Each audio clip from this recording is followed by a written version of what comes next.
For those of you who haven't met me, my name is Sanen. I work with DPZ. I work with Andres Duani, who maybe is more familiar to most of you, if not all of you. So myself, Mike, and Graham will be leading this morning's session. For those of you who may not have checked the schedule and just decided to show up, good thing, of course, is we're talking about open space, community and civic amenities, and sustainability and environmental issues this morning for the town center. It's less of a presentation, really, what we had in mind for this morning, as it's more of a discussion. This is also an opportunity to show you what we've been drawing over the last day and a quarter. I guess just to orient you a little bit, obviously we are here. This is the community center, the parkway, county line. These are the parcels in addition to this. A little bit? Okay, sure. These are the parcels that we're looking at, that we're designing, including one parcel that's off this image right now. And with that, just to get the conversation going right away, I'm turning the floor over to Mike, who will walk you through the sketch plan to date. But let me qualify that. Again, this is just one full day's worth of work. This is by no means the final plan. This is still sort of like the ideas that are being explored. And again, the purpose of these meetings are to present these plans to you, get your feedback, solicit input and ideas that are to be reintegrated back into the planning proposals as they continue to be worked on and further developed. Actually, we still have some designers back over at the community center listening in and reacting and changing the plans as things come up this morning. So with that, I'd like to introduce our senior designer, Mike Houston, who will walk you through what's been considered to date. Great. Yes. Good morning. And I have to say, I've never seen a community turn out in such good numbers for meetings like this. So I think it says a lot about you guys that you come out and are interested in that kind of thing. It's always good to get a little bit ahead of development and have a vision before development happens so that they can kind of be in sync. So that's what we're here to do, is kind of put in sync the vision with the market and with the transportation and all of that. So, and obviously open space is an important part, especially in Colorado. I live in Florida now, but I spent 4 years of my life in Colorado, so I understand the culture, I think, pretty well. So this was, as Sanen mentioned, kind of the first concepts, and if you've been to any of the other meetings, they haven't changed a lot yet. I think they're about to go through another iteration in the next day and a half. So you might see some changes after today. But just to orient you, here's the recreation center here. This is County Line Road, and this is Erie Parkway running east-west. This is not working there. And we're working in these two quadrants, what I call quadrants. This quadrant is already under development. It's where the Walgreens is here. Of course, that one is the park. And the first kind of big idea was to try and create a network of streets that would kind of connect these four quadrants, so that you didn't always have to get back on the big arterial to get from kind of one location to the other. And also to really leverage the recreation center, which is, because it's surrounded by these big arterials right now, it kind of acts a little bit like a traffic island. You know, it's easier to get there by car than it is maybe by bicycle or pedestrian. So we wanted to create this big square of quality streets that would be able to connect the four quadrants. So that was kind of the first big move before any of the other streets were platted. We did that. And then we started looking at ways to, because we expect to have some retail in here, ways to kind of grab a little bit of the traffic and divert it into the development, because to get a really nice retail environment, you want some traffic but not too much. You want people passing by your stores, but you don't want it to be overwhelmed by traffic. So we're letting the through traffic can kind of go on, but we'll bring a little bit of it in. The people that want to stop for coffee or groceries on the way to work in the morning can kind of be diverted into the development. And then obviously we want to focus a lot on connecting the park to this development. So we're looking at maybe extending this street potentially at least in a pedestrian bicycle manner and maybe in vehicular manner. Because one thing you want to do, the more connections you make with vehicles, the more dispersed the traffic is and the less there is in any one place. So by making this connection, you may take a little pressure off of some of these other streets. And we also think, since we're talking about open space, because you've got the big field here and it's a little bit lower than the road, that maybe, first we were thinking, oh, maybe we'll go over the road, but then we looked at it a little closer and was like, well, the grades really work to maybe you could have a bicycle pedestrian connection under the street that would really help connect the recreation center with the development over there. In addition to the street connections, we've got open spaces where, and I know you can't see this very well, some of the open spaces are designated for like stormwater management, which is required. Some of them, you see, here there's an existing ditch that you guys may know that kind of comes in diagonally. And there's a trail that runs along it up here. So we're proposing, even if the ditch has to be put in a pipe because we understand it's very low in the ground. Originally we were thinking make it kind of more natural, but from an engineering standpoint, if that doesn't work, we could put a bike trail that would, and a greenway that would follow that ditch line and actually bring people right into the development. And then we've got a green space here. We were thinking maybe community garden type facility because it's kind of nested in the residential area. And then you'll see little green paths. So we're trying to create this network of green spaces that are all interconnected. And it's not always a continuous path. Sometimes you have to cross a street or go around the corner of a building. But it makes a very kind of picturesque way to get from one green space to the other. Now, if you look at this property here, which has been talked about for kind of a retail center,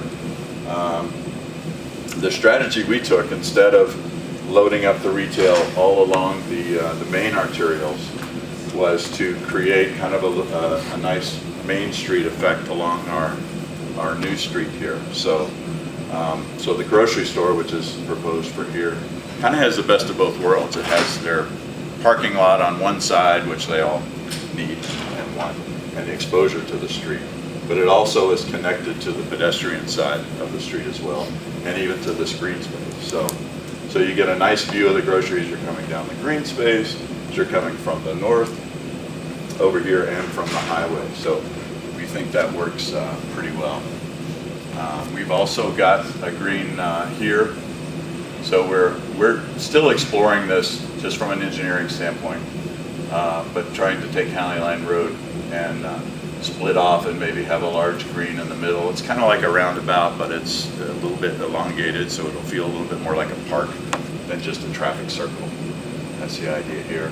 You can see in other areas, we've got other green spaces just kind of intermittently dispersed. So we're trying to integrate them more. A lot of times the green spaces are kind of off to the side or along the road, so we're trying to really integrate those with the neighborhood. Let's see, what else? Is there a zoom in on the next? So if you look at the other quadrant, so the street, this thing keeps going in and out, that super grid that we had that would connect here. And so in this quadrant, which is a little less intense, we've got and probably more residential, we've got a larger green space that might function more like a park. It's actually big enough you could have some practice fields on it, or kind of a multi-use type green space there. And then we're thinking maybe this is a good area to do some kind of incubator space, or because one thing we've heard is that you guys don't have enough employment centers here in the community, that everybody kind of commutes out to Boulder and Denver and other places. So we're trying to maybe open up the zoning to allow some uses like 1-story or 2-story incubator type spaces where people can't afford Boulder anymore, maybe could have some cheaper space here and provide some decent paying jobs for people. So that's just an idea that we're exploring. And next. And then I'm going to let. He had to get called away. Oh, okay. I can introduce it. Okay. Yeah, you probably know more about it. Yeah. So this is the first time we're introducing this plan. We didn't show it yesterday. We did a couple of hours work on it yesterday afternoon, and this is the kind of first iteration that we got to. Just to orientate yourself a little bit, this is Erie Commons, which is the site behind us here on the south of Erie Parkway. And there had been proposals put forward previously for this site as well. So, there's a work in progress and a bit of history with this site as well. But similar to what Mike was describing with Erie Parkway and County Line, we're concerned about the urbanism along those places, the pedestrian quality, how people feel, the safety of it, the cost and maintenance of maintaining the big, wide right-of-way. There's also gas lines running along one side, so we can't push the buildings up to front the street as we would normally do to create a place, a more human feel.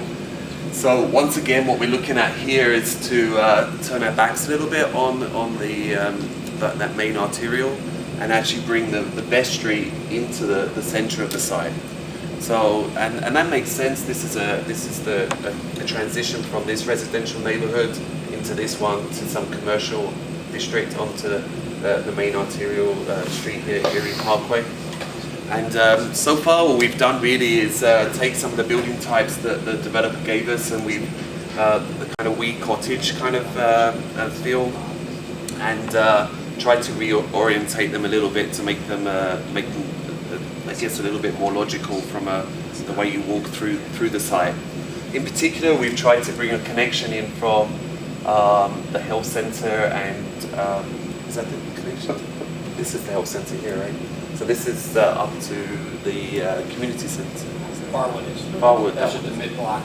The mid-block one. Yeah, it's right in, right out. So we're trying to bring in this is a line correctly, that this street will come in, and then it will have a kind of destination, a kind of a medium place here, sort of a small neighborhood park or some kind of median area here. So once we're centered here, then we can realign some of the blocks and the streets in a slightly more logical fashion. So we're working a little bit on those aspects. So this is a first draft. This is a couple of hours work. So this is the first sight of this drawing. So let's just introduce it.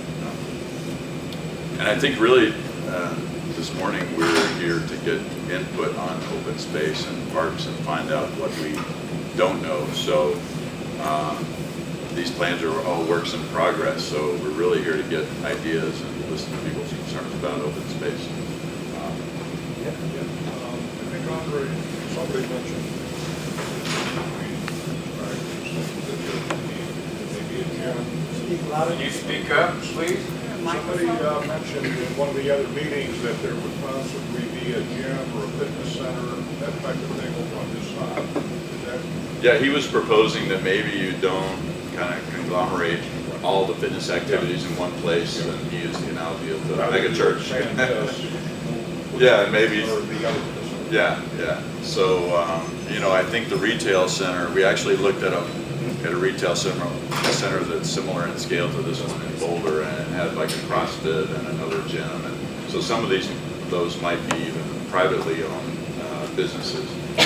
But we're also looking at, yes, can you put some of the other recreation facilities, and kind of scatter them around so people don't have to drive a mile to get to the place. So you haven't integrated that into these maps yet? No, we're allowing it to happen, I think, which is kind of the best that we can do. We can't prescribe exactly where it would go, and we'll work with the city if they want to look at locating certain facilities there.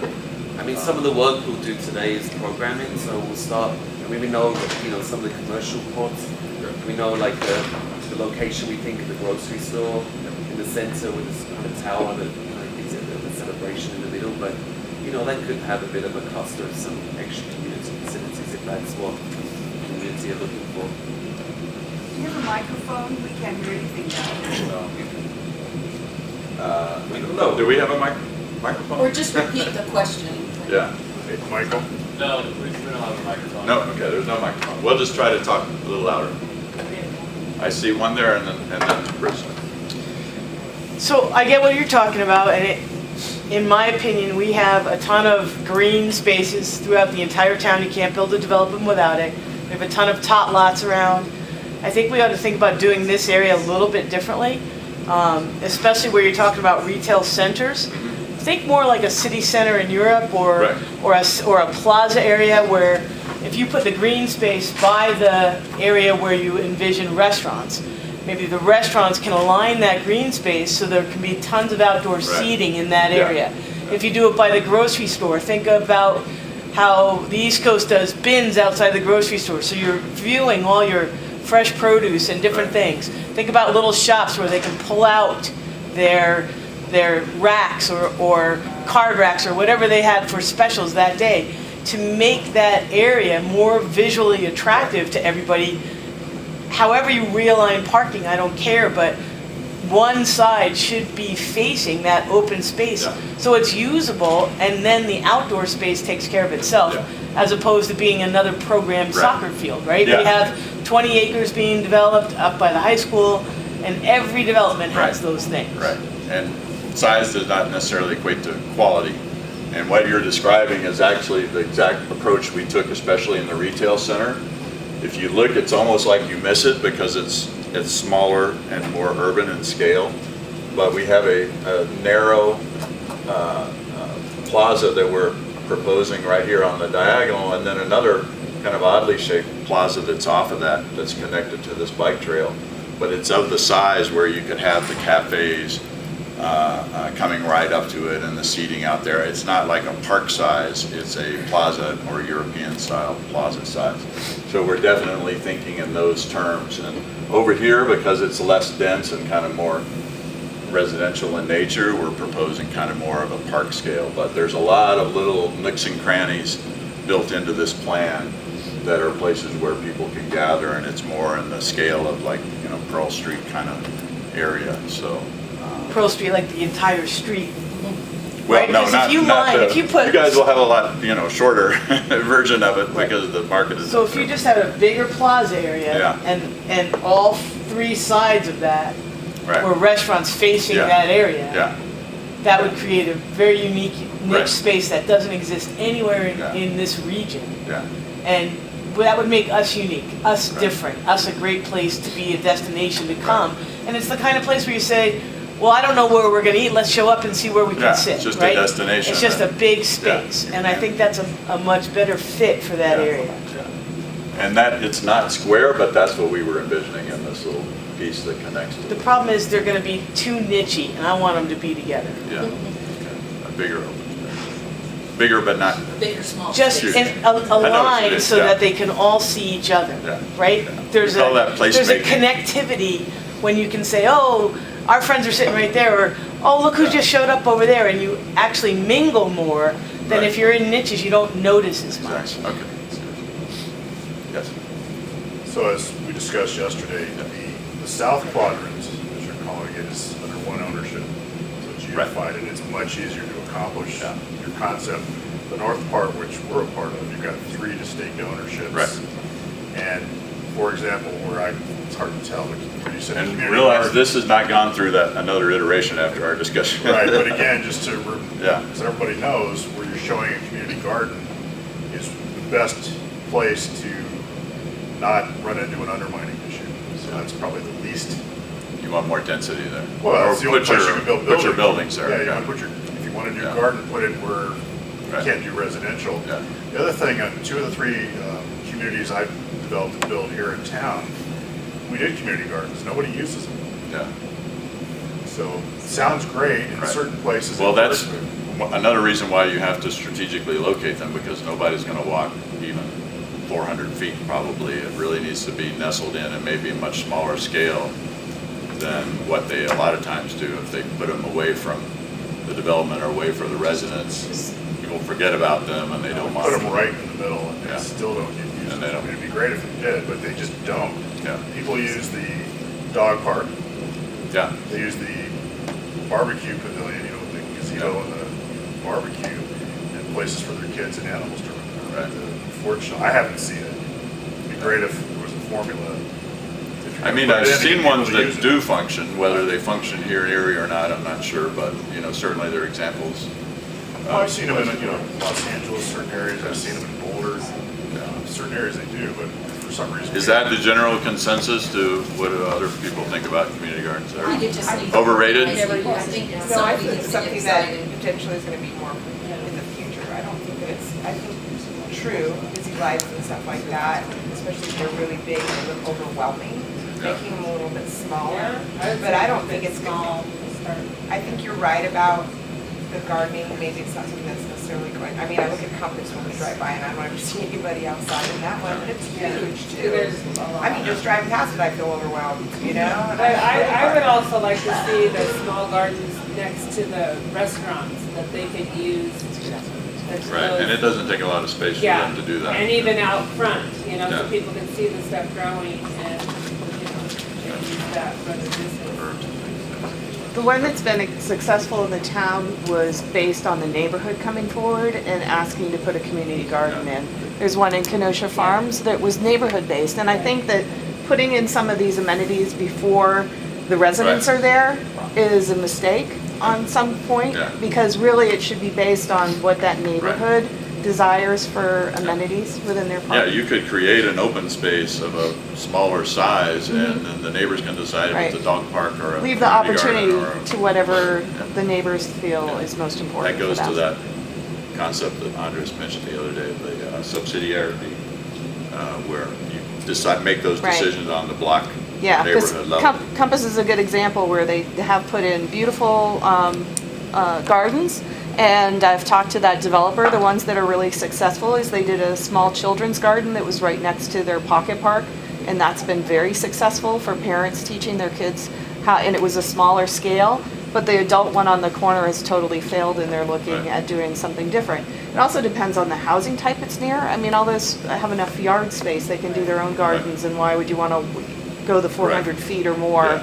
to go to a community garden that you have to pay for when you can do it right in your own backyard Yeah. because you do have the space in those neighborhoods. Yeah, they probably work better in more Well, that urban might be- places where people don't Right. have yards. Well, that might be good for the rec table, Mhm. you know, just in a small Right, scale, have some. because they will have smaller yards. Somebody else over there was gonna say something. Yes?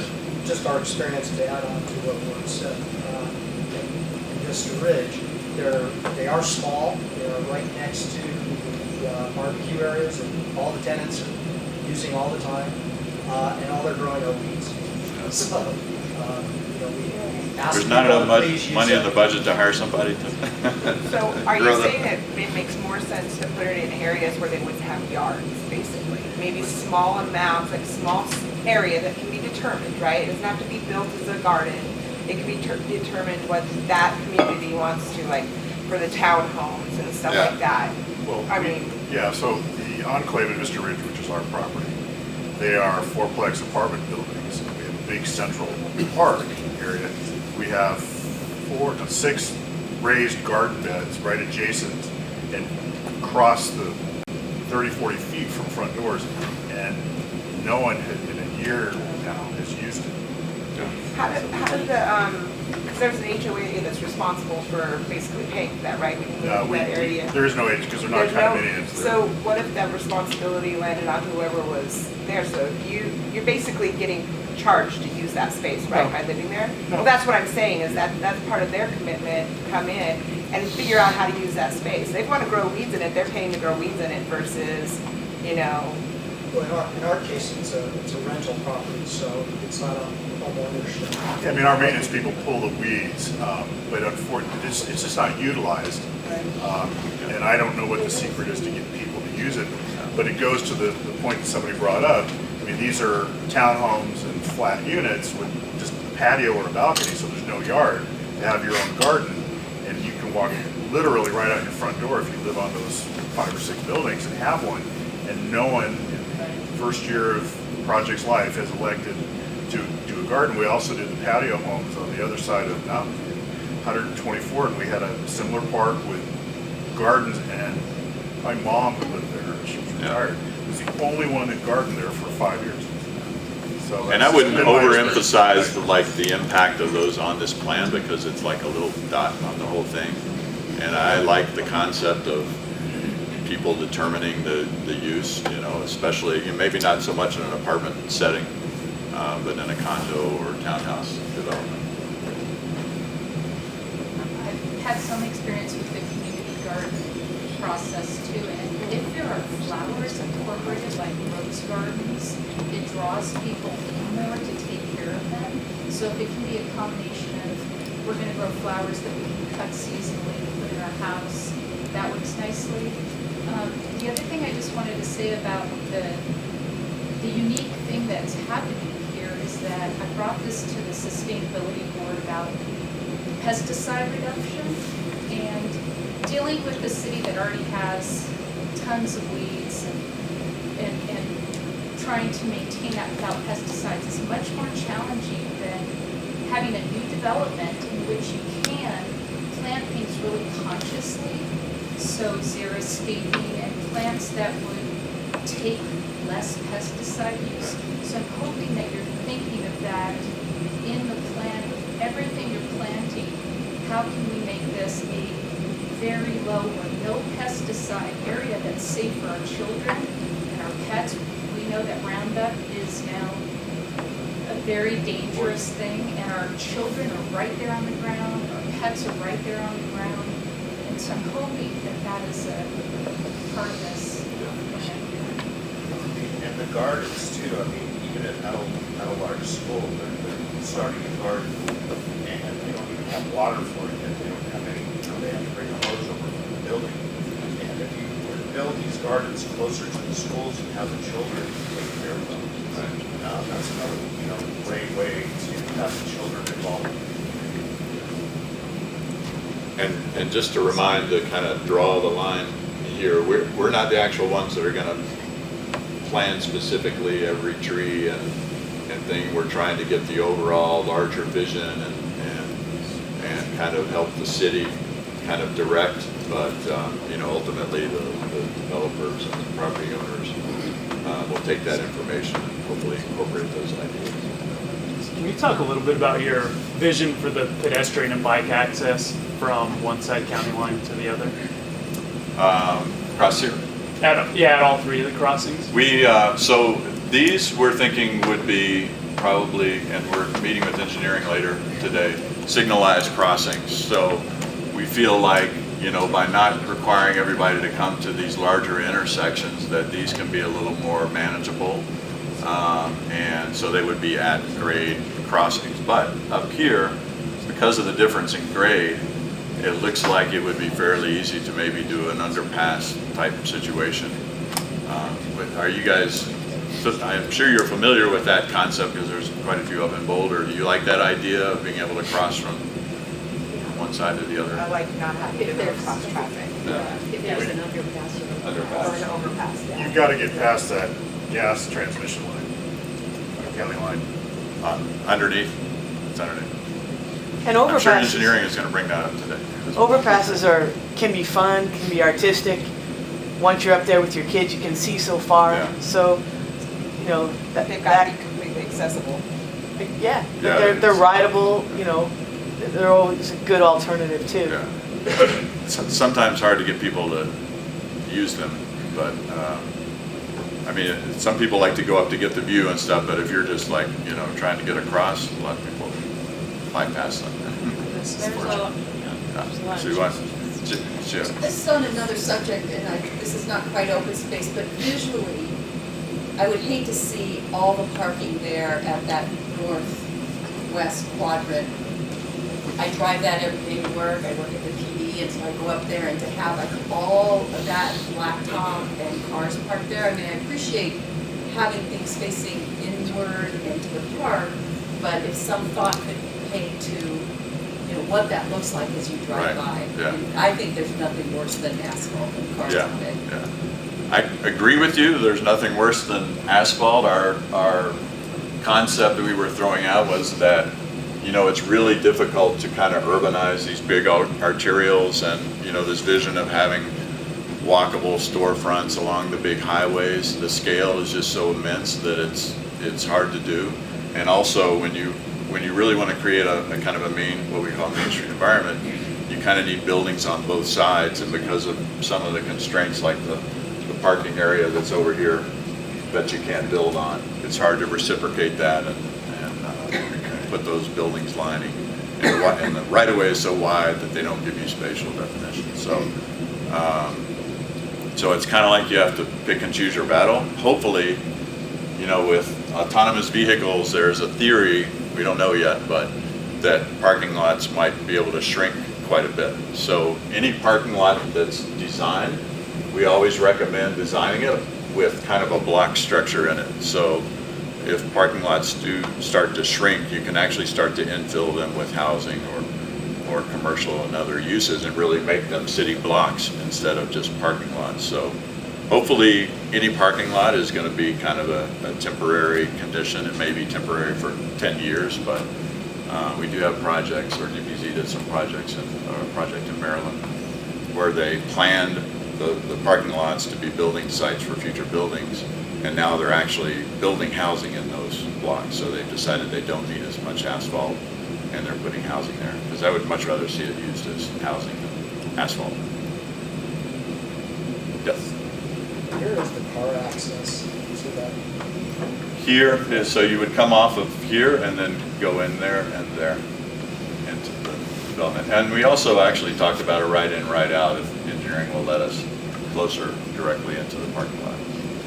We're going to discuss that today. There are also some models where you wrap the parking with much more niche housing, you know, if it's tiny lots where you're Right. stacking smaller 400 square foot homes and that kind of thing, and that becomes your edge. So their balconies face the street.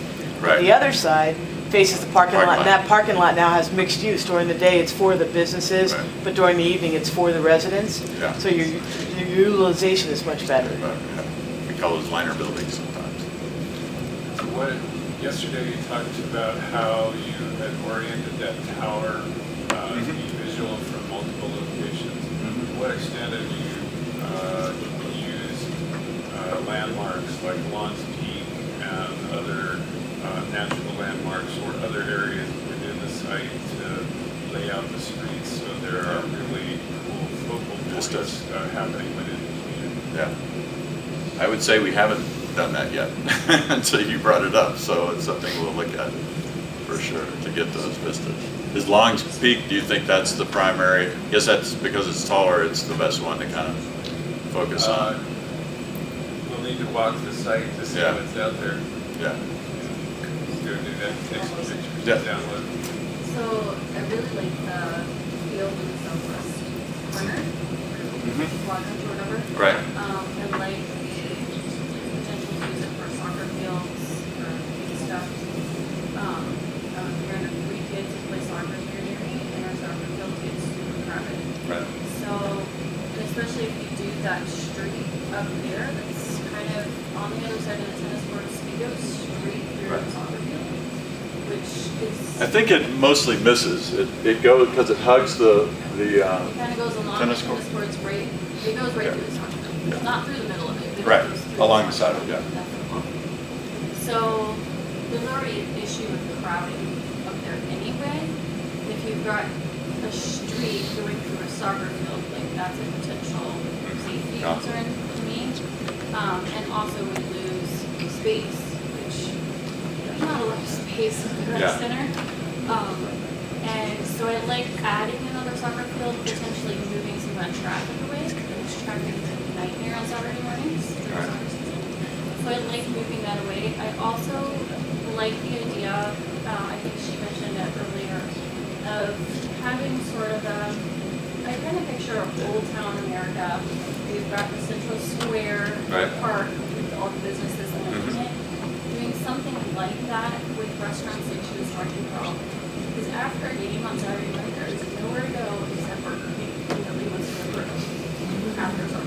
So having that kind of option would be really nice for families. The kids could eat at one place and the parents can grab the dinner at another. They don't have to all Or you're at the game, you can go grab lunch, you're between games, that kind of thing.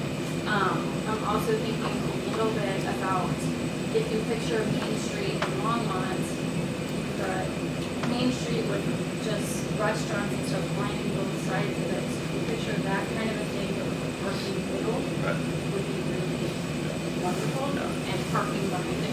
This segment of the street is very much in the scale of the Fort Collins or Longmont that has the parking. Yeah, I'm more familiar with Fort Collins. So I was, when you said Longmont, I was thinking Fort Collins, but it would be, it could function like that where you could have some parking integrated in the streetscape and have restaurants and everything around it. But definitely adding big green spaces that can actually be utilized functionally rather than teeny tiny little, we're gonna dedicate this little circle to green space that we can actually do anything with it. It would be much more beneficial. Yeah. Park. We have one over there and one over there. What if you did like an integration of a third park in there, kind of a trifecta of being able to use it? You could have the same kind of thing where you have businesses all around them. But for the community, they'd have these 3 different parks they could build. You could even maybe use some of the space by the softball fields for more parking, because I live in Erie Commons and all the softball parking, there's not enough parking. And I know we're talking about getting rid of this parking down here, so we'd be creating more of a problem. So if we had some way of adding like another, like a trifecta kind of effect with the park, then giving the families that available space to go plan wherever the parks are. Can you repeat what's being said? She was talking about the parking situation and how we need to compensate for some of the parking problems they have on the recreation sites and maybe move some of it over into other locations. So, and the other thing I was going to add, you were talking about the usable open space. So when urban designers, when we look at open space, we don't just consider it all green space or open space. There's different types of open spaces. There's the plaza concept that you were talking about, which is usually hardscape with trees, you know, it's not a grassy lawn. And there's squares, which usually do have some grass in the middle and more passive use. And then there's parks. And so we're thinking about, when we lay these out, of a variety of different types of open space, that it's not just all green space, you know, that it's got to be usable. Sometimes you need just a greenway or a green space, and it can be, you know, we've got a lot of them, you know, up here and I get it, Mike. I get what you're saying. You have to understand, even with Longmont and Fort Collins, I go to those places often. You walk out one door, sometimes you might walk down the street, the traffic's going by fast, nobody's sitting outside in those places. Yeah. They're individualized, and you walk into the next individual space. What I envision is not recreating those things, but literally letting the spaces enjoy the same outdoor space, where if you are sitting, having a glass of wine or a beer, you can see your kid playing in the grass right there. Yeah. Or if somebody wanted to get a bunch of artists together and put tables out on a Friday and Saturday evening, you could have dinner and then walk through what they're selling. You know, there's a lot of organized things that can happen in those spaces in front of the restaurants that are enjoying a whole lot of customers. And I just think it's a better way to go. Yeah. And maybe we can have a little of both. So Fort Collins kind of has that old town, like that section between the old town center. Is that where they close the street? Yeah. Is that where they close the street and make like a little plaza?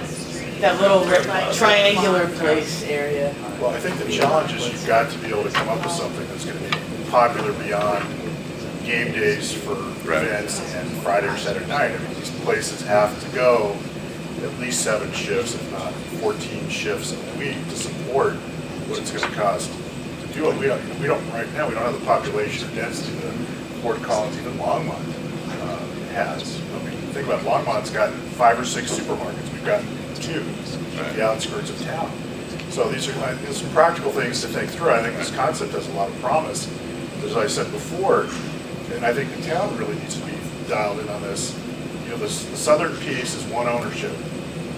You got 3 on the top, and now you've added another collector. Yeah.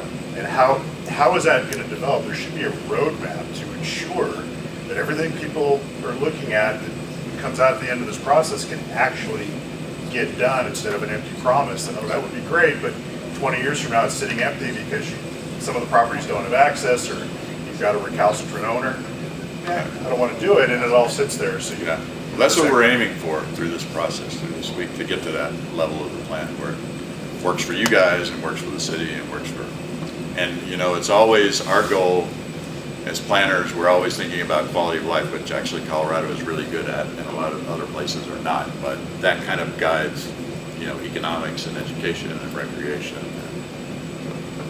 Is there space for like a higher density office or campus of some sort? Well, to bring in daytime traffic? yeah, we're looking at we talked about this yesterday. There's some areas of their site where there's some constraints that don't allow residential, and they were already thinking, we were thinking of maybe some commercial space that would be kind of like flex space, where it wouldn't necessarily be, you know, retail, but it could be business startups and sometimes they call it maker space, but just basically shell type space that people could rent.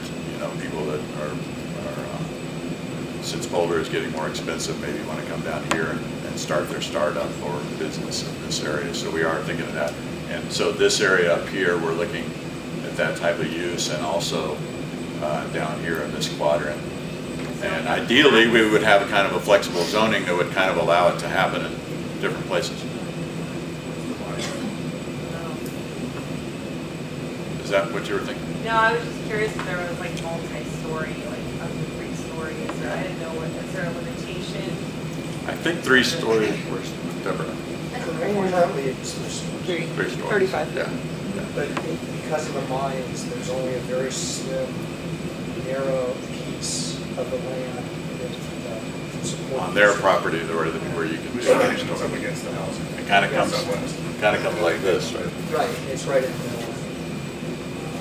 In the areas that are further east of that little place that the shed is the worst area.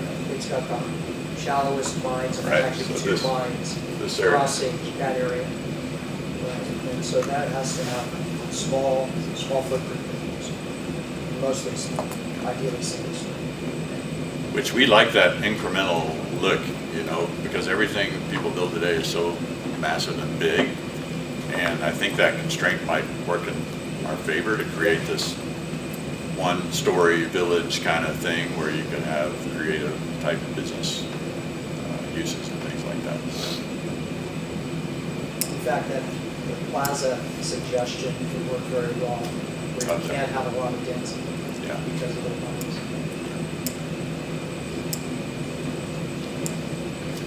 Just along the lines of the plaza, if you go to Santa Fe, New speak Mexico, up, or a please? lot of towns, they actually have Speak a up. plaza.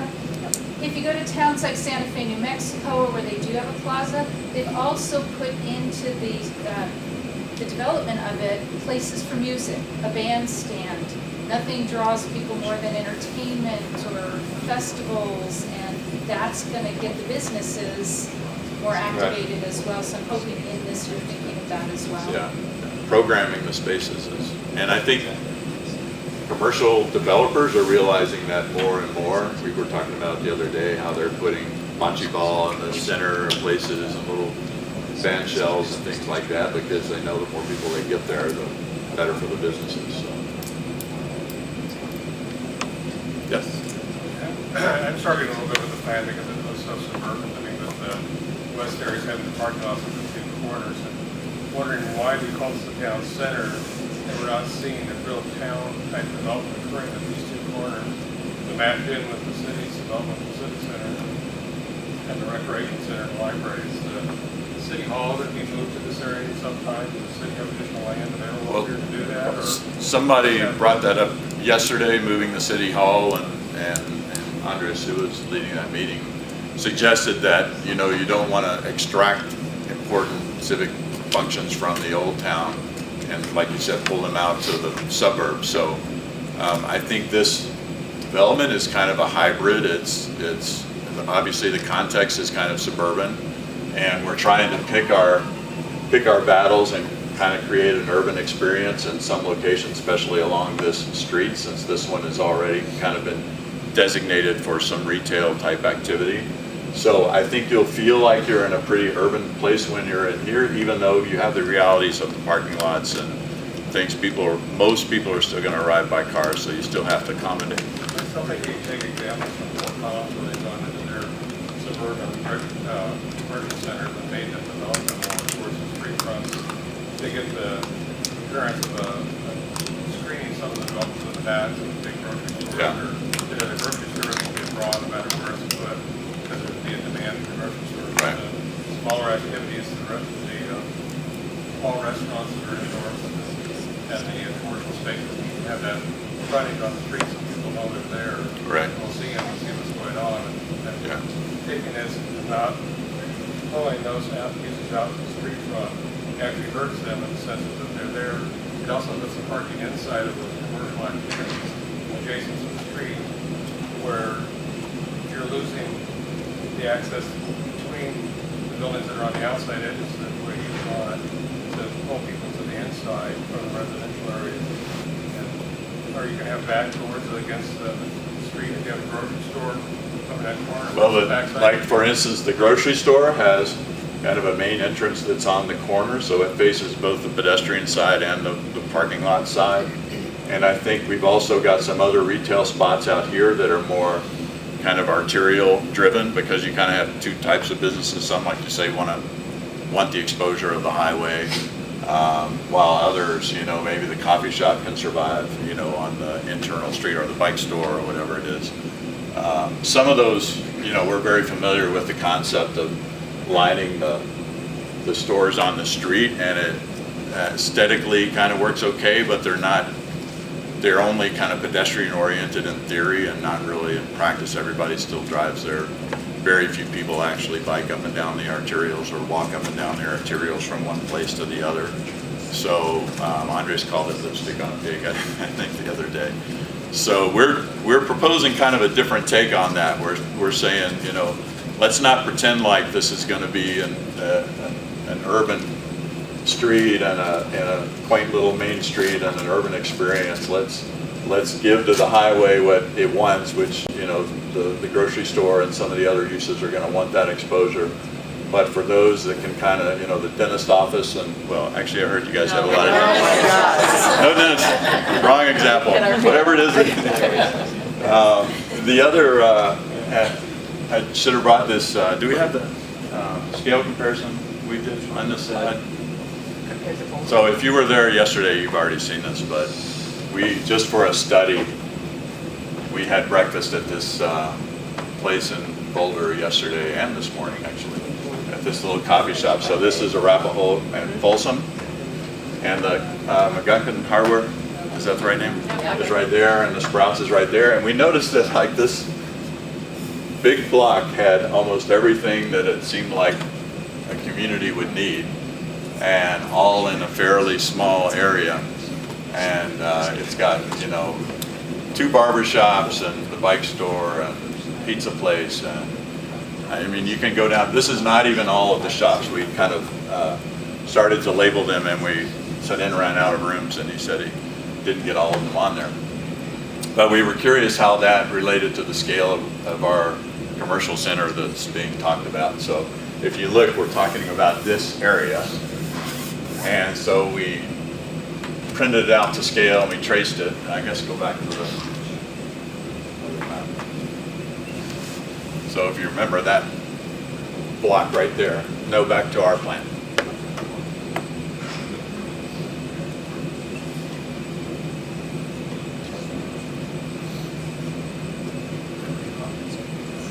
So yeah, so that block is a different scale. It was almost exactly kind of the same size as what we're talking about. So we actually want to go in there and kind of look at all those little buildings and see how they can be lined up. And again, some of them are not going to mind being, you know, in the more urban condition where they're not exposed to the traffic, and others are going to kind of want to be out here. So it's always a struggle in these car-oriented environments to have that urban experience, but while also accommodating vehicles. It's like I always say about parking: you can't live with it, and you can't live without it. It's just a fact of life for now, and hopefully that's going to change someday. Anything else? We probably have time for a couple more, or again, ideas and know, or the parks people have anything they want to say about their plans and how they mesh with ours. You guys are welcome. So the road in the community center complex, I love the idea of the connectivity of getting people to there and from there and across the street. I love the underpass idea. But the idea of a road is a little bit concerning as I think about where the parking lot is.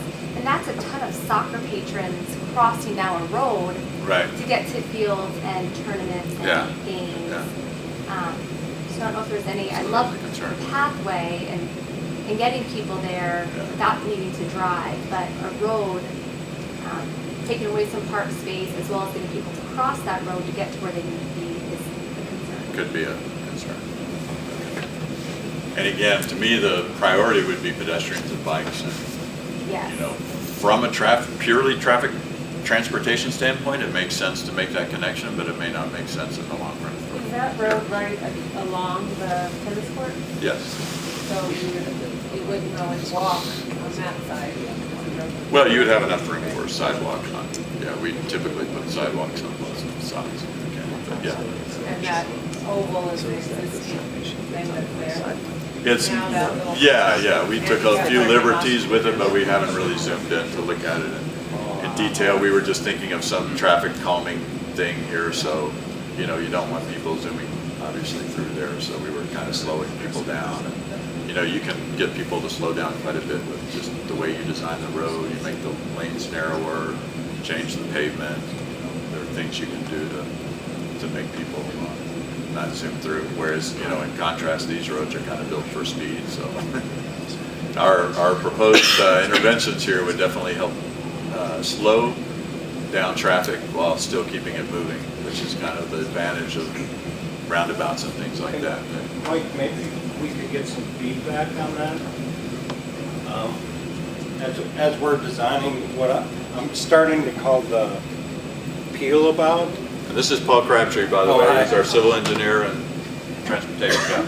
So we're sort of calling that a peel about because this is called a peel where you bring people off the main arterial and bring them into the main street. And what it is one-way traffic around this green space. And Deborah was mentioning that there could be an opportunity for sort of a gateway feature here, that it would be a gateway into the old town. And similarly on this end, it could be a gateway feature into this main street. Yeah. Do you need to have the top like triangular spot so tight because from a development standpoint, you should be better off on the road, come out more westerly and then turn so that the space was big enough for structures? So more of an angle. Yeah, that because it gets really deflect narrow out. there and it's hard to use that kind of space. Okay. Yes. Your gateway feature there, they already, on County Line Road, to avoid down here where your circular diagram is, they cut across there and go through and take a left to get into Old Town. Big time. On Maxwell. Big time, On Maxwell. yes. Big Okay. And they speed. Behind the ball field. Right. Yep, right there. And you would still be able to go make that turn. Well, yeah, but they're. Or you don't want them to make? No, They want to avoid people driving through there, but It's that's awful. not good. Yeah. Because there are 3 ways to get out of Boulder: 52, Highway 7, and Erie Parkway. Yeah, we often sort of struggle with that people don't want cars on their street. And but if you think of it in terms of a network, where a network disperses things, and if you start clipping off that network, it puts all the traffic into one place. So there's always, you know, these trade-offs of you know, how many cars and at what speed are going to be on what kind of street. Well, they turn there so they won't have to go by the school to get through to Highway 52. Because the school is right up there. Right. Right on the street. Right. Divides the street. So they turn there, where do they go when they turn there? go back out there. So a couple takeaways for me, right? I've heard the property owner say it yesterday and today. Like for today, you said you put the community garden on a spot that is real land and not undermined. So as a civil engineer, I would say your next big step is to figure out where all the undermining is before you start creating designs, or you're creating designs that might not be sustainable at all, right? Yeah. So that's Well, not useful if you don't know where they are. We're informed with where they are. Okay. And We the know other more now problem, than the other we did takeaway 2 days is, ago, so. yeah, the other takeaway is the Four Corners area. It seems as if I'm hearing a sea of parking lot is not what everybody wishes to see as they drive by that Four Corners area. So even the place in Boulder you brought up has some little strip parking in front of the parts that face Arapahoe, but that parking lot internally is wrapped by all the retail. Right. So keep that in mind as you move forward.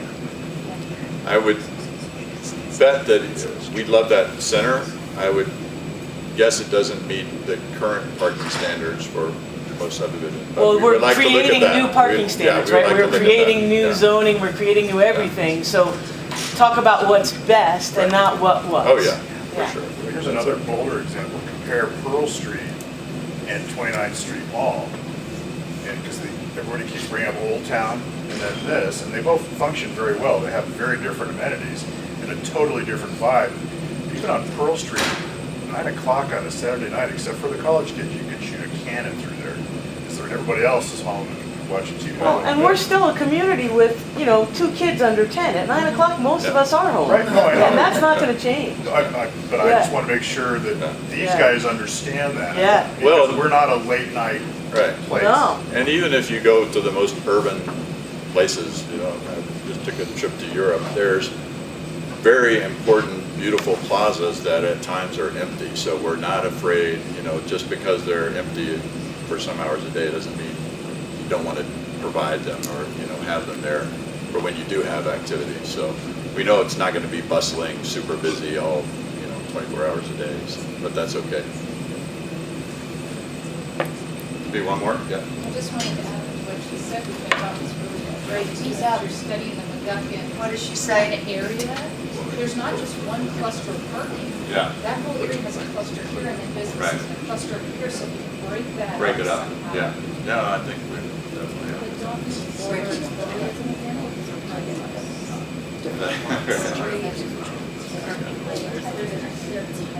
Yeah. Maybe that's by design. Yeah.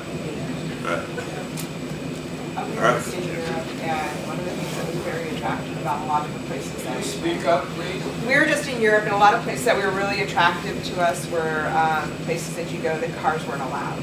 So I would just hope, like we talked about the market and City like the centers. pavilions and the city centers and stuff like that. I'm still seeing a lot of traffic going around the areas, which means noise, which means, to me, still disconnection. So if we can just consider that if you're breaking these places into little, like kind of community centers like that, that you're just being considerate that you're taking away the noise traffic and making it feel safe too. Right. That you're not worrying about cars passing by. That was my only thing with that little triangular area that you're talking about. It still has traffic going by it and it's kind of noisy.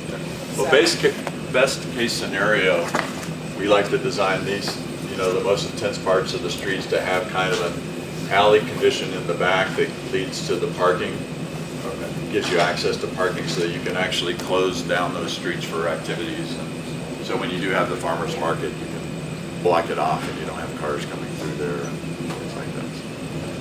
So that's a good point. One more? So supermarkets in California, a lot of them have underground parking. Will you speak up, please? The supermarkets in California and the big cities have underground parking. There's no reason why you can't build a supermarket and force them to have underground parking. I think it depends a lot on the cost of the land. And the market usually determines that. And mines, yeah. Well, and I think it was our market guy the other day said building underground is even more expensive than going up. So, well, if you want to get the market there, they've got to be able to be economically viable. All right. Middle school and an elementary school to the north of this area. How do you see encouraging walking traffic from that area? Well, I would say through the connection of greenways that we're interweaving in the design. Again, you can see greenways like this that are intended for bicycle and pedestrians. There's one up here that leads to another greenway. So and as much as we can, we're trying to create those pathways through the neighborhood so you don't have to get out on the main streets. And you guys are, I mean, Colorado's kind of experts at bike lanes and greenways, and you can see them, you know, on the aerials. Though this aerial is not very good quality, but as much as we can connect to that existing infrastructure, do you see another obvious way to strategy? I'm looking for your idea. And there's another elementary school to the northwest and one to the west. Yeah. So, yeah. Having seen how downtown Louisville works, and the middle school definitely feeds traffic into this downtown and Main Street area. We can go to school and come back to school. They feed the coffee shops a lot. Right. They got a lot more money than I did when I was. Yeah. See that angle in the top right corner? That's part of the bike path. So if you head out north, Here, all the way there, up top there. right corner, Yeah. that's where the You bike can hook on path to it. crosses. So you could go straight north and provide some sort of potential connectivity up there. Somebody else's land takes over, but.